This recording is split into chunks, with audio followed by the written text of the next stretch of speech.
Welcome, ladies and gentlemen, to another episode of Majin Starcraft. Right now, this episode is going to be a Protoss versus Terran match on Xel'Naga Caverns, very similar to the last game between Sake and Muslim.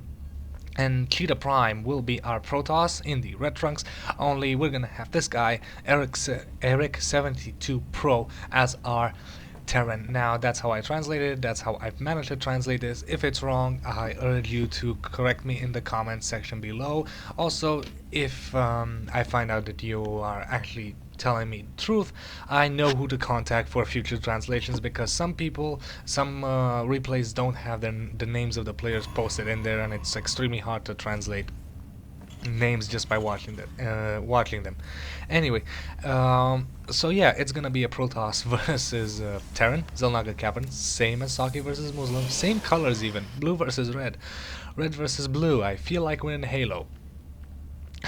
Speaking of which, I was on a Starcraft video the other day, and I read a comment that said, "This game sucks. Halo Wars better. This game copied Halo Wars." Oh god, some people are so stupid and so trollish. Okay, let's focus. Whoa. Let's really focus. Forge, and two probes on the way. Forge and two probes on the way can only mean that ChiTaPrime is actually probably seeking a cannon harass. Let's get our head in the game.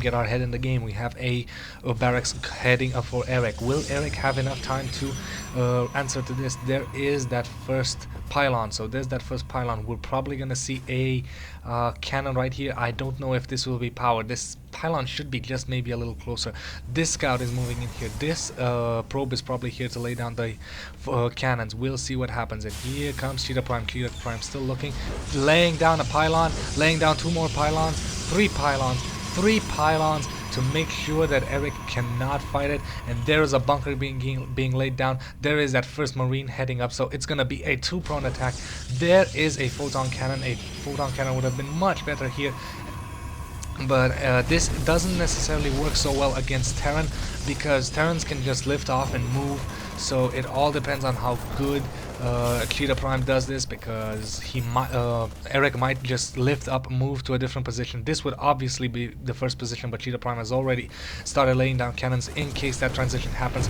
Meanwhile, the probe has been taken out and the cannons has been taken out, and here comes a cannon laid down right here. Two cannons, a cannon and a pylon to make sure that this cannon is protected. We'll see, will this cannon go up? No, two marines will manage to deny it, and now ChiTaPrime is investing a lot of resources into this, and it's not going to work.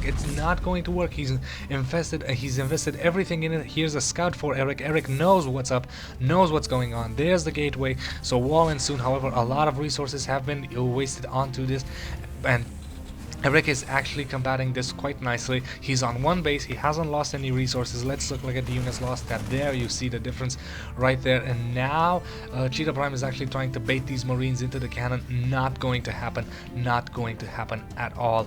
So yes, very nice. I suppose the hope for ChiTaPrime was the cannon that was up here couldn't be attacked because it was protected by this cannon, but that hasn't happened. So it's going to actually transition into a normal game. A cybernetics core should be coming up, or maybe a second gateway to try and defend against that early pressure from Erik's turf.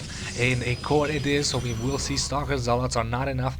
Meanwhile, as you can see, Erik is actually transitioning into into a factory and its expansion. This Marauder's just being an ass, shooting its missiles into the photon cannon. The photon cannon will fall.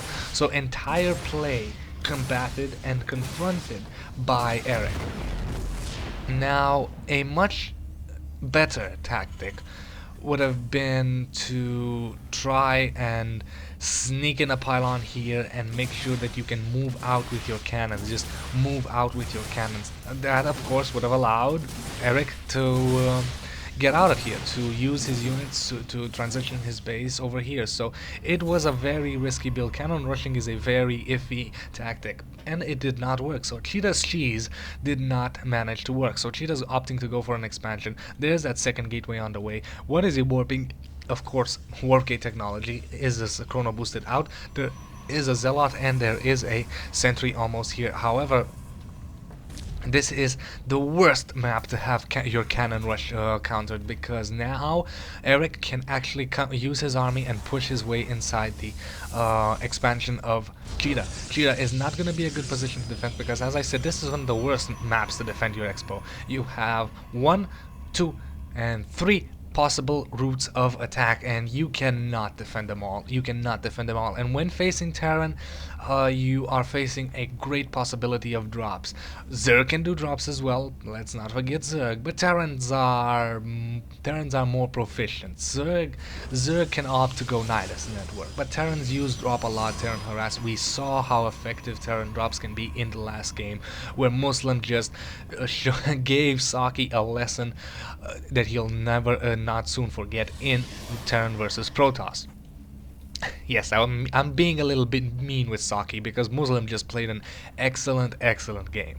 So anyway, ChiTaPrime actually has a proxy pylon right here and is guarding the Xel'Naga tower with the SCV, with the probe. And now the probe is going to chase the SCV, and here comes a Marine to take the tower. So still no offense for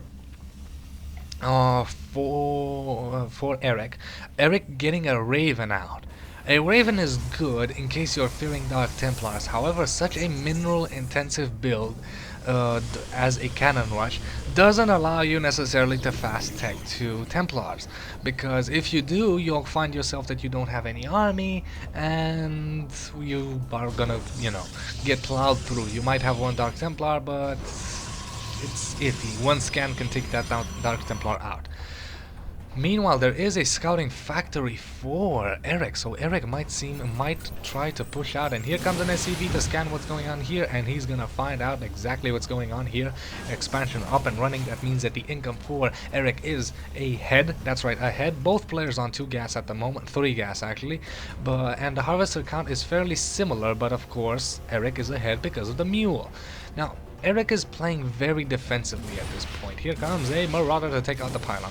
Very defensively in the sense that he is not moving out. He has an army to push, but ChiTaPrime does have a lot of, well, these are a lot of sentries. How many sentries does he have? Oh, 9 sentries? 9 sentries? A little bit of overkill. And 9 sentries and 6 zealots warping in his 7th. So we'll see how this works. What an observer is soon. Here we do have this proxy pylon, and if Eric doesn't scout it, this proxy pylon could be huge. Why? Obviously, you'll have a gigantic army being warped in right here, and you're gonna have a 2-pronged attack from a Protoss coming in here from one side and coming in here from the other. And here comes ChiTaPrime with the offensive. Strangely enough, to see that the player who actually initiated, and there's a scan, the player who actually initiated the cheese and failed miserably. The cheese failed miserably. The cannon rush failed completely. Didn't do the damage that it was supposed to. It just wasn't a viable tactic, and it lost completely. And it's so strange to see the same player that lost that be the one that is on the offensive right now. And here's another proxy pylon, and here is a observer. However, Raven. Yeah.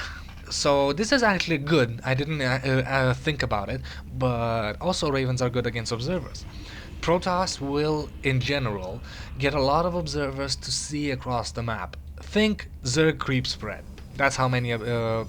That's how observers are used, to see as much as the map as possible. And here comes the encounter that we've been waiting for. One Zog gonna get taken out. This is a big Marine Marauder army. Wow, those are nice force fields separating the army, and the Zealots are coming in here. However, this army is still getting lots of shots off. 2 Guardian Shields, a lot of sentries, 3rd Guardian Shield, warping in a couple of Zealots. The entire army that was trapped in here was destroyed, and now more of the units have been caught out of position, using those Guardian Shields and force fields very effectively, taking out almost the entire army of Eric. And now ChiTaPrime is moving forward with an army of sentries and zealots. Lots of sentries, lots of zealots. Raven is dead. So now it's gonna come down to positioning. So we'll see if... Oh, here comes another force field separating the army once again, and Eric is gonna get plowed into the ground right now. More sentries. 15 sentries on the map. That's just slap in the face. Just slap in the face with the little tiny orb. thingies. Just look, he's just slapping him about. Bunker falls. SCV's trying to come off the line, but decide I'm not. There's no point. There's no point. There's no point. Dominating play by ChiTaPrime, and oh, that is mean. That is mean. Hey, congratulations, Eric72Pro. You have just been casted on the internet, and you did not call the GG. You did not call the GG. And it was GG.